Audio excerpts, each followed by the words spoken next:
Hello everyone, स्वागत है आपका आपके अपने यूट्यूब चैनल परीक्षा गुरु मुरादाबाद पर। अब देखिए, इस वीडियो में हम बात करेंगे पिछले सप्ताह से संबंधित कुछ महत्वपूर्ण प्रश्नों की। प्रश्न आपकी स्क्रीन पर अपीयर होगा, आपको उसे पढ़ना है और उसका जवाब अपने कमेंट बॉक्स में बताना है। साथ ही साथ हम आपको उसका सही जवाब बताते चलेंगे और उससे संबंधित कुछ महत्वपूर्ण जानकारी आपके साथ साझा करते चलेंगे। तो चलिए वीडियो की शुरुआत करते हैं और बात करते हैं पहले प्रश्न की। प्रश्न आपकी स्क्रीन पर अपीयर हो रहा है, आपको उसको पढ़ना है और उसका सही जवाब कमेंट बॉक्स में बताना है। तो देखिए, प्रश्न है, शहरी सहकारी बैंकों को साइबर हमलों से बचाने के लिए आरबीआई द्वारा सुझाए गए 5 स्तंभ रणनीतिक दृष्टिकोण का नाम बताइए। यानी कि स्ट्रेटेजिक अप्रोच तैयार की गई है आरबीआई के द्वारा, और उस आरबीआई के द्वारा जो स्ट्रेटेजिक अप्रोच तैयार की गई है उसका नाम आपको बताना है। तो उसका नाम है गार्ड, GUARD, ये है उसका सही नाम। अब देखें, आरबीआई ने जो अप्रोच तैयार की है वो क्यों की है, ताकि साइबर जो अटैक्स होते हैं उनसे बचाया जा सके बैंक्स को। तो आरबीआई ने इम्प्लीमेंट करने की कोशिश की है technology vision for cyber security, और ये किया जाएगा 2020 से 2030 तक एनहांस करने के लिए आईटी सिक्योरिटी सिस्टम को। अगली बात करते हैं अगले प्रश्न की। अगला प्रश्न आपकी स्क्रीन पर अपीयर हो रहा है। प्रश्न है, SP Balasubrahmanyam who has passed away recently was a legendary. यानी कि पूछा गया है कि SP बालासुब्रमण्यम जिनको अभी देहांत हो गया है, तो वो किस फील्ड से थे, यानी कि उनका पेशा पूछा गया है। क्या वो क्रिकेटर थे, हिस्टोरियन थे, फिल्म मेकर थे, सिंगर थे या एक्टर थे। तो क्या होगा इसका सही जवाब? तो इसका सही जवाब है सिंगर, यानी कि वे एक प्रसिद्ध गायक थे। और उनका निधन कैसे हुआ? तो वो कोविड-19 पॉजिटिव पाए गए थे और उनको हॉस्पिटलाइज किया गया था चेन्नई में, और वहीं पर उनका देहांत हो गया। चलिए बात करते हैं अगले प्रश्न की। अगला प्रश्न है, the world environmental health day is observed every year on which day. यानी पूछा गया है, विश्व पर्यावरण स्वास्थ्य दिवस हर साल किस दिन मनाया जाता है। तो किस दिन मनाया जाता है? तो ये मनाया जाता है 26 सितंबर को। अब देखिए, जब भी कहीं पर किसी भी डे की बात होगी तो डे से रिलेटेड आपको 2-3 बातें पता होनी चाहिए। जैसे कि आपको पता होना चाहिए कि वो डे कब से मनाया जा रहा है। उसके अलावा आपको पता होना चाहिए कि उस वर्ष उसका थीम क्या रहा है। ठीक है, तो ये आपके लिए टास्क दिया जा रहा है। आपको बताना है कि इस वर्ष विश्व पर्यावरण स्वास्थ्य दिवस का थीम क्या था। इससे रिलेटेड इन्फॉर्मेशन और देख लेते हैं। क्या है कि 2011 से ये मनाया जा रहा है, और किसने इसको डिक्लेयर किया था? तो डिक्लेयर किया गया था international federation of environmental health ने इसको डिक्लेयर किया था। इसके अलावा देख लेते हैं कुछ और डेज़ के बारे में भी। तो देखेंगे, सबसे पहली बात करते हैं वर्ल्ड टूरिज्म डे। अब वर्ल्ड टूरिज्म डे 2020 में जो मनाया गया, उसकी थीम जो थी वो क्या थी? तो उसकी थीम थी टूरिज्म एंड रूरल डेवलपमेंट। लेकिन ये डे मनाया कब से जा रहा है? तो ये मनाया जा रहा है 1980 से, और इस बार ये जो डे मनाया गया वो किस दिन मनाया जाता है? तो ये मनाया जाता है 27 सितंबर को। इसके अलावा बात कर लेते हैं अगले वर्ल्ड रेबीज़ डे की। तो वर्ल्ड रेबीज़ डे जो कि मनाया जाता है 28 सितंबर को, और इसकी इस बार की थीम थी एंड रेबीज़ कोलैबोरेट वैक्सीनेट। ठीक है, तो ये इस बार की थीम थी। उसके अलावा बात करेंगे the international day for the universal access to information, जिसको एक और नाम से जाना जाता है एक्सेस टू इन्फॉर्मेशन डे के नाम से, और ये मनाया जाता है प्रत्येक वर्ष 28 सितंबर को। और इस बार की इसकी जो थीम थी वो थी saving lives, building trust, bringing hopes. ये इसकी इस बार की थीम थी। तो ये चीज़ें आपको याद होनी चाहिए। बात कर लेते हैं एक और डे की। तो डे का नाम है वर्ल्ड डेफ डे, और वर्ल्ड डेफ डे मनाया जाता है 27 सितंबर को, और इस बार की जो उसकी थीम थी वो थी रीअफर्मिंग डेफ पीपल्स ह्यूमन राइट्स। तो ये इस बार की उसकी थीम थी। तो ये चीज़ें आपको पता होनी चाहिए। बात कर लेते हैं एक और डे की, जिसका इसी बार से शुरुआत की गई है, यानी कि फर्स्ट टाइम जो मनाया गया है वो 2020 में ही मनाया गया है, और उसका नाम है international day of awareness of food loss and waste. और ये मनाया गया है कब? तो ये मनाया गया है 29 सितंबर को, और 29 सितंबर को ये मनाया गया। और इसकी थीम क्या थी? तो थीम थी stop food loss and waste for the people for the planet. अच्छा, इससे रिलेटेड हम इससे पिछले जो शब्द था उसकी हम एक और बात बताने देना चाहते हैं कि वर्ल्ड डेफ डे जो है वो ये ज़रूरी नहीं है कि हर बार 27 सितंबर को ही मनाया जाए। वो मनाया जाता है लास्ट संडे को, सितंबर के लास्ट संडे को मनाया जाता है। हाँ, इस बार जो लास्ट संडे था सितंबर का वो था 27 सितंबर को, इसलिए वो इस बार 27 सितंबर को मनाया गया। अदरवाइज़ वो मनाया जाता है लास्ट संडे को सितंबर के। ठीक है, अब बात कर लेते हैं एक और डे से रिलेटेड। डे है द इंटरनेशनल ट्रांसलेशन डे, और इंटरनेशनल ट्रांसलेशन डे जो मनाया जाता है वो 30 सितंबर को मनाया जाता है, और उसकी इस बार की जो थीम थी वो थी finding the words for a world in crisis. तो ये सब चीज़ें आपको अच्छे से तैयार होनी चाहिए। इसका आप अपने पास स्क्रीनशॉट ले लेंगे ताकि आपको फ्यूचर के लिए कोई प्रॉब्लम ना हो। आप इसको देखें और आप इनको याद कर सकें। चलिए बात करते हैं अगले प्रश्न की। अगला प्रश्न है which state has launched the unified portal called U rise to help students get employment, यानी किसी राज्य ने रोजगार पाने में मदद करने के लिए छात्रों के लिए एक यूनिफाइड पोर्टल बनाया है और उसका नाम है यू राइज। और वो किसने बनाया है? तो वो बनाया है उत्तर प्रदेश ने। और उत्तर प्रदेश का जब नाम आ गया तो आपको पता होना चाहिए कि उत्तर प्रदेश के चीफ मिनिस्टर कौन है और उत्तर प्रदेश की कैपिटल क्या है, तो वो चीज़ आपको पता होनी चाहिए। तो उत्तर प्रदेश के चीफ मिनिस्टर कौन है? तो उनका नाम है योगी आदित्यनाथ और कैपिटल लखनऊ है। उसके अलावा आपको पता होना चाहिए कि ये कब बनाया गया, तो ये बनाया गया 24 सितंबर 2020 को। और उसके अलावा इसको कितने लोगों को इसका फ़ायदा मिलेगा? तो मिलेगा 20 लाख स्टूडेंट्स इससे गाइड किए जाएंगे। ठीक है, चलिए बात कर लेते हैं अगले प्रश्न की। अगला प्रश्न है who among the following has become the first women fighter pilot of India to flight the Rafale combat aircraft, यानी कि राफेल को उड़ाने के लिए पहली महिला फाइटर पायलट कौन है? तो उनका नाम आपको बता देना है। नाम क्या है? नाम है शिवांगी सिंह। तो शिवांगी सिंह ने फर्स्ट वुमेन है जो कि फाइटर पायलट हैं जिन्होंने उड़ाया है राफेल को। अच्छा, अब राफेल जो है एयरफोर्स को सौंप दिए गए हैं। कब सौंपे गए? तो वो 10 तारीख को सौंपे गए। अगली बात कर लेते हैं अगले प्रश्न की। प्रश्न देखेंगे क्या है कि what is the theme of the 2020 world tourism day. अब देखिएगा, वर्ल्ड टूरिज्म डे के बारे में हमने अभी आपको बताया और हमने बताया कि थीम्स वगैरह पूछे जाते हैं रेगुलरली, तो ये थीम्स आपको पता होने चाहिए। ये फर्स्ट जो हमने बात बताई थी वही थीम है। क्या है थीम? तो थीम है option number A tourism and rural development, यानी कि पर्यटन और ग्रामीण विकास। ये इस बार का वर्ल्ड टूरिज्म डे का थीम था, तो ये आपको पता होना चाहिए। चलिए बात करते हैं अगले प्रश्न की। अगला प्रश्न है according to the world risk index यानी WRI 2020 के अनुसार इंडिया की रैंक क्या रही है? वैसे टोटल कितनी कंट्रीज़ का सर्वे होता है? तो होता है 181 कंट्रीज़ का, और उनमें से इंडिया की जो रैंक रही है वो रही है 89th, यानी 89वां स्थान इंडिया का रहा है उसमें। चलिए बात करते हैं अगले प्रश्न की। अगला प्रश्न है what is the projected GDP growth of India in 2020-2021 as per NCAER।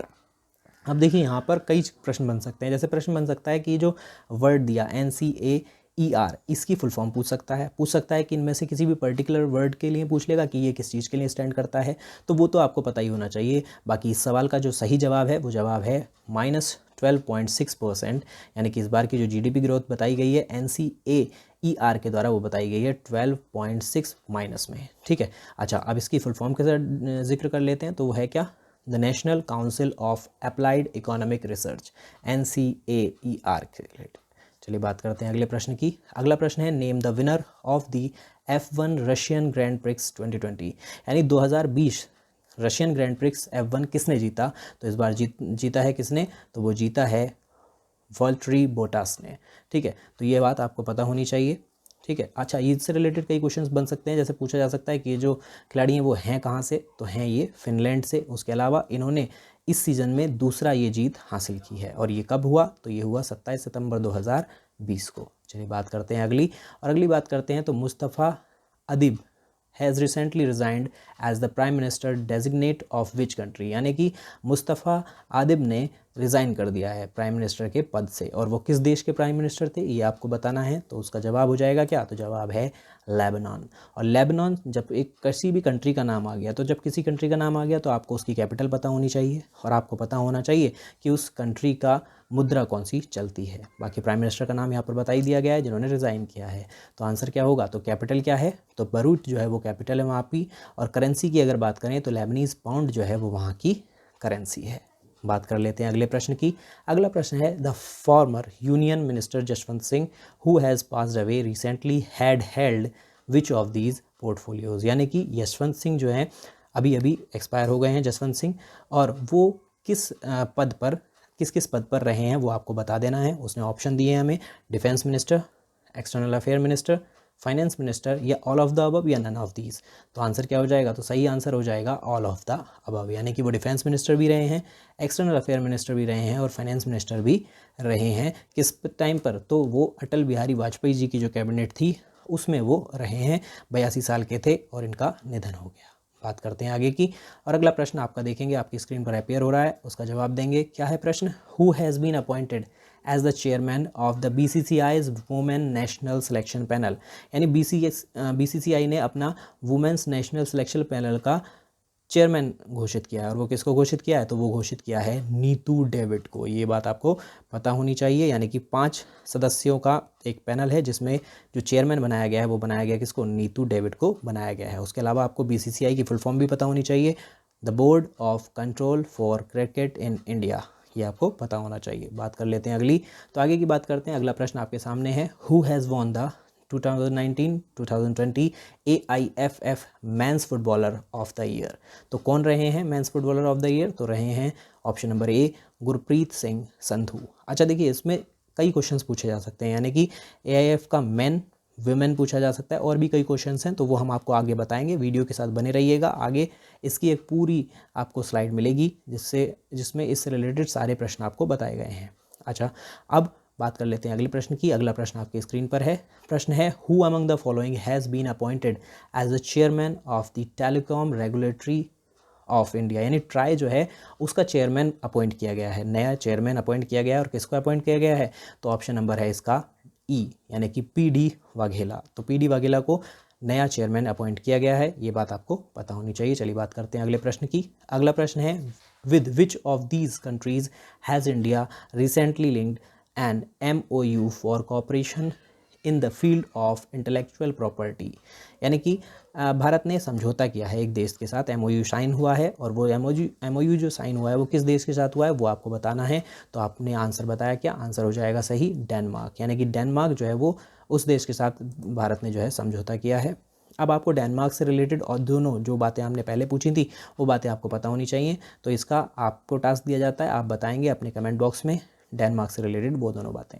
चलिए बात करते हैं अगले प्रश्न की। अगला प्रश्न है, क्या which among the given institutions has approved USD 300 million loan to finance inclusive water supply and sanitation infrastructure and service in secondary town of Rajasthan, यानी कि राजस्थान के माध्यमिक शहर में समावेशी जल आपूर्ति और स्वच्छता बुनियादी ढांचे और सेवाओं को सफल करने के लिए $300 मिलियन का जो ऋण दिया गया है वो किस ऑर्गेनाइजेशन ने दिया है या किस इंस्टीट्यूशन ने दिया है। तो उसका सही जवाब है क्या, तो सही जवाब है ADB, यानी एशियन डेवलपमेंट बैंक ने ये काम किया है। चलिए बात करते हैं अगले प्रश्न की। अगला प्रश्न है, name the Assam's first and only women chief minister who passed away recently, यानी कि असम की पहली और एकमात्र महिला मुख्यमंत्री का नाम बताना है जिनका अभी हाल ही में निधन हो गया। तो आंसर है क्या, तो सही आंसर है Syeda Anwara Taimur, option number C हमारा बिल्कुल सही जवाब है। अगली बात कर लेते हैं, बात करते हैं प्रश्न number 18, who is the author of the book a bouquet of flowers, यानी कि एक बुक है अ बुके ऑफ फ्लावर्स, उसके पुस्तक के लेखक आपको बताने हैं। तो उसके पुस्तक के लेखक कौन है, तो उसके पुस्तक के लेखक हैं डॉक्टर कृष्णा सक्सेना, और इसका जो विमोचन करने के लिए बुलाया गया था तो वो बुलाया गया था राजनाथ सिंह जी को। चलिए बात करते हैं अगले प्रश्न की। अगला प्रश्न है, the national bank of agriculture and rural development, यानी कि नाबार्ड ने will begin a sanitation literacy campaign, SCL। अब SCL से रिलेटेड पूछा जा सकता है कि पूछ लिया कि भैया C किसके लिए स्टैंड करता है, तो वो आपको पता होना चाहिए इन, यानी कि वो स्टेट का नाम पूछना चाह रहा है कि कहाँ पर नाबार्ड ने ये चीज़ की है, तो जिससे कि लगभग 2000 विलेजेस को फ़ायदा पहुंचेगा और लगभग 2 लाख रूरल पॉपुलेशन को इसका फ़ायदा पहुंचाया जाएगा। तो वो किस स्टेट के लिए किया जा रहा है, तो वो किया जा रहा है कर्नाटका के लिए, यानी कि इसका सही आंसर है ऑप्शन नंबर C, कर्नाटका।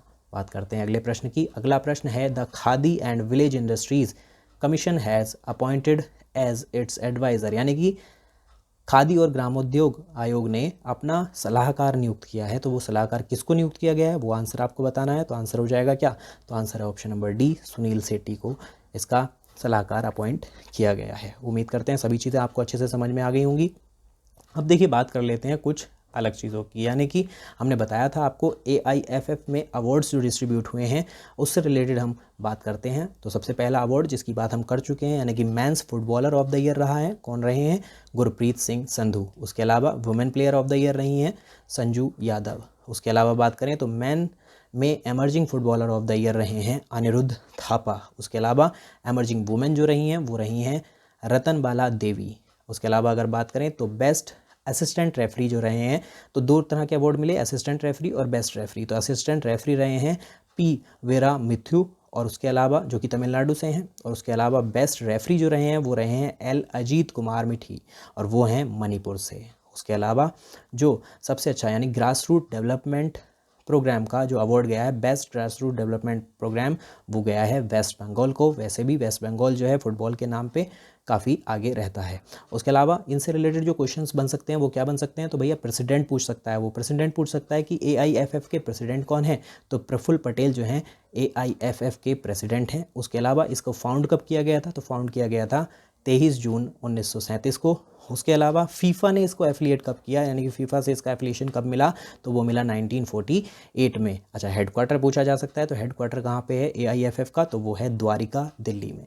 तो ये सभी आपको पता होना चाहिए, इसका आप स्क्रीनशॉट ले लेंगे ताकि आपके पास ये इन्फॉर्मेशन सेव रहे। चलिए बात करते हैं एक और, तो प्राइज़ डिस्ट्रीब्यूशन हुआ करता है, यानी कि साइंटिस्ट्स को प्राइज़ डिस्ट्रीब्यूट किए जाते हैं 7 फील्ड में। कौन कौन सी फील्ड हैं, biological science, chemical science, earth, atmosphere, ocean and planetary science, और उसके अलावा इंजीनियरिंग साइंसेज में, मैथमेटिकल साइंसेज में, मेडिकल साइंसेज में और फिजिकल साइंसेज में। यानी कि पर्टिकुलर हर एक साइंस में 2 लोगों को अवार्ड दिया गया है और वो टोटल 14 लोग बन जाते हैं। तो वो कौन कौन हैं, उनके नाम कुछ इस प्रकार हैं। तो ये टोटल 14 नेम्स हैं जो कि आपको पता होने चाहिए। ये आप इसका स्क्रीनशॉट ले लेंगे ताकि आपको ये नाम याद हो सकें, और ये नाम अक्सर पूछ लिए जाते हैं, मोस्टली एग्जाम्स में ऐसी चीज़ें पूछी जाती हैं। तो ये सभी चीज़ें उम्मीद करते हैं आपको अच्छे से समझ में आ गई होंगी। वीडियो अच्छा लगा हो तो उसे लाइक करें, शेयर करें और चैनल को सब्सक्राइब करना ना भूलें। इस वीडियो में इतना ही। Thank you.